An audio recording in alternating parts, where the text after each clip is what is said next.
Oi, povo, como é que vocês estão? Tudo bem? Eu vou falar aqui para vocês dessa revista aqui do Tex, uma revista bem interessante. Bora lá então pro vídeo? Vambora. Antes, curte, compartilha o canal para alguém que você sabe que pode se interessar pelas coisas que aqui eu vou falar. Então, curte o vídeo aí, dá aquele hype do bom para impulsionar também e se inscreve aqui no canal, tá bom? Bora lá.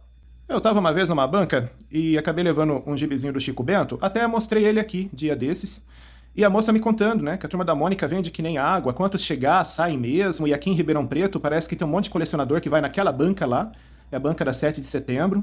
Então ali ela falou que não tem crise não, tá? Ela falou que vende mesmo, vende tudo, vende gibi também, e vende muito Turma da Mônica. E tinha essas revistas do Tex lá, que eram, assim, em Calhes, né? Tem muita coisa da Bonelli nessa banca. Aliás, em várias bancas tem muita coisa da Bonelli. E a gente percebe que é em Cali, mas está em ótimas condições, né? São novas. Então, acabei levando esse título para eu saber como é, porque o que eu conhecia era o Tex Coleção e um outro chamado Tex, apenas Tex.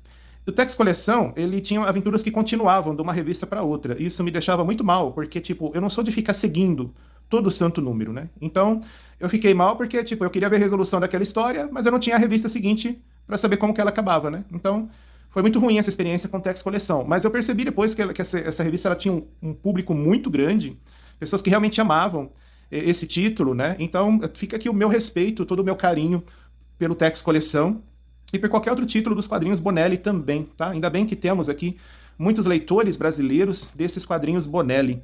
Muito legal mesmo. Mas voltando aqui ao foco, eu peguei essas duas para eu ver como é que é, já que eu sei que é uma época em que o Tex é jovem, né? Então é uma época diferente do Tex clássico, já adulto, que a gente está acostumado a ver. Então me bateu essa curiosidade de saber, né, que tipo de história tem aqui. Porque apesar de ser um tempo ainda passado no personagem Tex, que é a juventude dele, os quadrinhos são feitos assim nesses tempos contemporâneos, né? Esses tempos em que a gente sabe muito bem que nada pode, né? Tudo é considerado inapropriado, tudo tem que tomar cuidado. Então eu pensei, vai ser interessante, vai ser interessante acompanhar essa aventura, né? O que eles vão poder colocar que vai remeter ao universo desse personagem. Então eu peguei essas duas aqui, são uma sequência, números 24 e 25. E eu comecei por essa daqui, na verdade, que é a que eu vou falar hoje, que é a número 24. Os Ladrões de Nueces. Ladrões de Nueces. Ela tá aqui no expediente, olha só, de janeiro de 2021. Vocês viram quando eu comprei, né? Já estava já em 2026, ou seja, de 5 anos atrás. Temos um apanhado de uma história que começou anteriormente, então aqui eles dão um resumão das histórias. Não sei se esse resumo é só da edição anterior, acho que esse resumo vem de todas, né?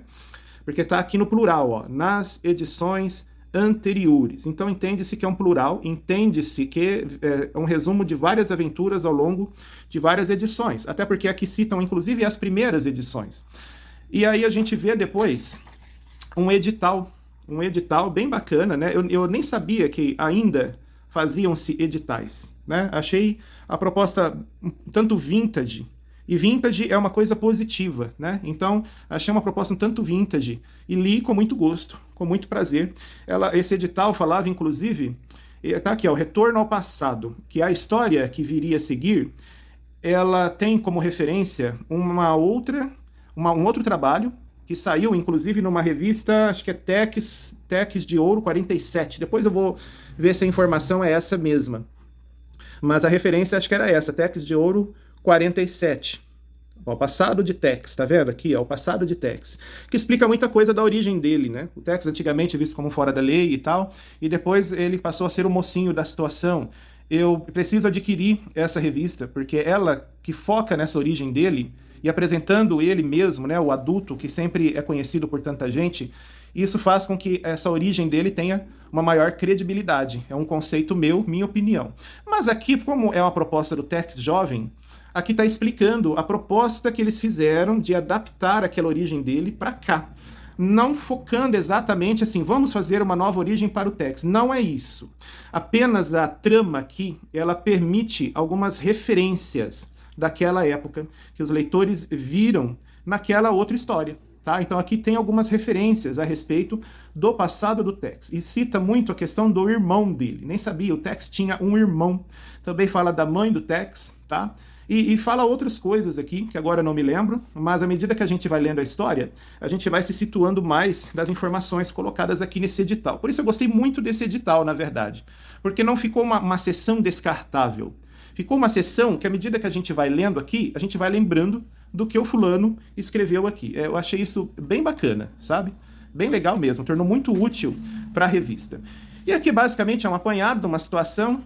A história, na verdade, fala de um roubo de gados, aonde mora ali o pai do Tex. O Tex com seus filhos, né? O Tex e o... Ai, meu Deus, esqueci o nome do irmão, acho que é Sam. Apesar que aqui fala tanto o nome dele, mas agora eu esqueci mesmo o nome dele. E o que acontece? Até a gente chegar na questão da história, que é o roubo de gados, nesse lugar onde a família do Tex mora, passa uma outra situação para apresentar o relacionamento do Tex e o seu irmão, eles competindo com os cavalos, né? Quem ganhava aí a corrida com seu respectivo cavalo.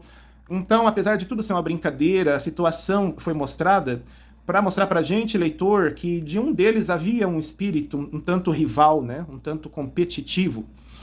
E do outro não, do outro realmente encarava aquilo apenas como um passatempo, uma brincadeira, um tempo que passava ali com o seu irmão. Isso não fica claro no momento em que a gente está começando a ler a aventura, né? A gente não sabe ainda que vai chegar a esse ponto. Então a gente vê que parece uma brincadeira mesmo inocente, essa corrida de cavalos. E eles, depois da corrida, eles acabam indo nessa festa. Lá parece que era muito comum aqueles bares, né, chamados de saloons. Nada mais eram do que bares para o pessoal ir lá beber, era balada da época, né? Então era muito comum lotar de gente, ter essas festas e tal. Então estava ocorrendo uma festa dessa, por algum motivo, e eles acabaram indo lá. E aí tinha até um cara, um tal de Jeremy, que estava de olho numa gata lá. Olha eu falando gata, né? Tava de olho numa gata lá para dançar, e chegou o momento em que tudo era favorável para ele tirar a gata para dançar, mas a gata acabou ele sendo muito, muito tímido, ele acabou deixando com que a gata visse o irmão do Tex, que acho que é o Sam, né? Então ela viu ele e ela só teve olhos para ele, na verdade. E aí estava aquela situação de dançar na música e tal, e ela acabou dançando mesmo com o irmão do Tex. Eles tinham chegado ali, depois dessa corrida, estavam cansados, suados, sujos, empoeirados, mas é assim, né? Sempre desses que a mulherada gosta mais, né? Aquele muito engomadinho, limpinho, perfumadinho, elas não fazem tanta questão. Então o cara, já sabendo, né, que a sua amada já tinha olhos pro irmão do Tex, ele acabou deixando ela dançar com ele, né? Porque já sabia, não era uma questão de deixar. Ele era muito ruim de chaveco mesmo. Então ele sabia que ela não ficaria com ele por vontade própria. Isso é o bom na dignidade de um homem, né? Um homem que não quer alguém forçado. Se tá comigo é porque quer ficar comigo. E aí acontece o maior quebra-pau nesse salão, cara. Tudo ali, na verdade, é motivo para uma briga. E por incrível que pareça, o Tex e o irmão estavam no meio dessa briga. Então vai acontecer o maior quebra-pau aqui, tá? Eu não tô contando, assim, a história toda para vocês, né? Porque o intuito, na verdade, é fazer com que vocês tenham vontade de ler as histórias. Então eu não tô, assim, detalhando tanto, tô dando um resumão, tá? Mas quando você lê, você vai ficar a par de muitos detalhes aqui. Então você vê o quebra-pau rolando ali, os irmãos, né? Os irmãos ali se metendo no meio e tal. E aí só mais pra frente é que a gente vê a questão real da história, que era o roubo de gado que estava acontecendo. Naquela época era assim, né? Quando precisava deslocar o gado, seja para o comércio, ou até mesmo para um tratamento em alguma outra região, porque aquela já não estava mais tão frutífera, né? Já não havia mais tantos recursos para engordar o animal, embelezá-lo, né? Torná-lo aí propício ao valor agregado. Então era preciso encontrar outra região para mantê-lo. E seja para a criação ou para a venda, o deslocamento, né? Porque conseguiram vendê-lo e eles custavam caro. Tem um momento aqui na história que ele deixa entender isso, né? Que eles tinham lá uma porção de animais que valiam um bom dinheiro. Por isso havia naquela época esse roubo coletivo da boiada, né? Porque era um negócio que naquela época vingava bastante. Acho que hoje em dia ainda é assim, né? Não é à toa que os fazendeiros estão aí desde sempre predominando, né? Como ricos e poderosos, porque hoje em dia parece que o gado ainda tem bastante valor agregado. Eu, pelo menos, gosto muito de uma carne bovina. Adoro. E aí a gente vê, nesse mote do roubo de gado, e o Tex falando que acompanhou a comitiva e tal, né? a gente vê, claro, o incômodo do irmão a respeito. Olha só o que eu vou compartilhar aqui com vocês. Prestem atenção, ó. Ele falando aqui, ó. Tivemos a nossa primeira experiência com os ladrões de gado, quando ainda éramos pequenos. Daquela vez, os adultos é que nos tiraram da encrenca, né? Ele relembrando quando ele e o irmão eram pequenos. Aí você tem que ter um olhar atento para focar aqui, né? Ele e o irmão sendo salvos. Olha só. Enquanto o pau comia ali.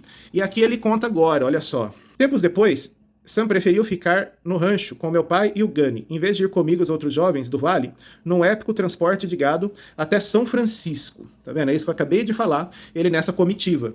E aí quando ele volta todo faceiro, né? Porque é uma realização para ele como homem, como boiadeiro. Ele volta contando, né? Ah, eu fiz isso, eu fiz aquilo, olha só, eu encontrei os Seahawks nas grandes pradarias, eles eram fantásticos, Sam. E aí o pai aqui, né? Que aventura, garoto! Ouvindo você, eu me sinto jovem de novo. Aí o menino aqui com aquela cara, né, de poucos amigos, e aí ele vira pro irmão e fala assim: e eu marquei o gado e ajudei a vir ao mundo 12 bezerros, enquanto você vagabundeava. Vocês estão ligados, né? Que isso aqui já mostrou a inveja do irmão pelo outro, né?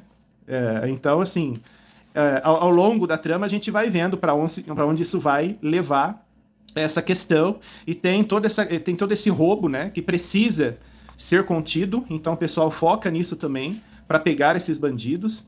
Então, assim, foi uma leitura bem interessante. O que eu não gostei, me incomodou, o tamanho das letras. Cara, como eu sofri para ler esses textos aqui, tá? Eu sofri. Aqui vocês estão vendo bem, né? Porque eu tô focando a câmera aproxima, então tudo fica maior, olha só. Então, parece que não tem dificuldade para ler. Mas tem, cara, tem. Essas letras são minúsculas, tá? E então, fica muito... Mesmo eu com óculos, eu estou com óculos. Um óculos de leitura. Mas mesmo assim, fica complicado para ler, tá?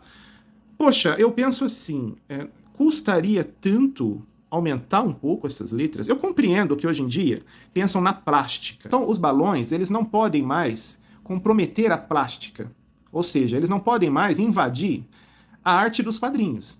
Tem um espaço ali para o balão. E aí, os diálogos, sejam grandes ou curtos, eles precisam caber naquele espaço. Agora, até que ponto isso realmente é bom? Porque ficam letras muito pequenas. São letras diminutas, cara. Letras diminutas. E aí a gente fica lendo com o exemplar na mão, é muito diferente do que ficar aqui com o celular aproximando, né? É muito diferente. Então, a gente se vê num apuro, realmente, sabe? Isso me incomoda muito. Os desenhos são maravilhosos, tá? As situações aqui são bem legais, apesar de que eu acho que aqui, em alguns momentos, eles se xingavam. Eu duvido que os xingamentos eram esses mesmos, né? Eu acho que seriam muito mais pesados. Acho que aqui caberiam alguns palavrões, realmente. Mas foram mudados, né? Foram amenizados os termos, né? Ficou menos crível, na verdade. Porque você pensa bem, naquela época, tudo muito cru, os caras iam usar termos fofos para xingar uns aos outros? Acho que não, né? Acho que os xingamentos eram bem pesados naquela época. Então eu senti a mão da censura aqui, né? Esse cuidado já indica uma espécie de censura. É isso que eu queria compartilhar com vocês, né? Eu, tão verdinho, né? Nesse mundo do Tex, compartilhando aqui as minhas impressões a respeito dessa leitura. Um abraço para vocês e até o nosso próximo vídeo.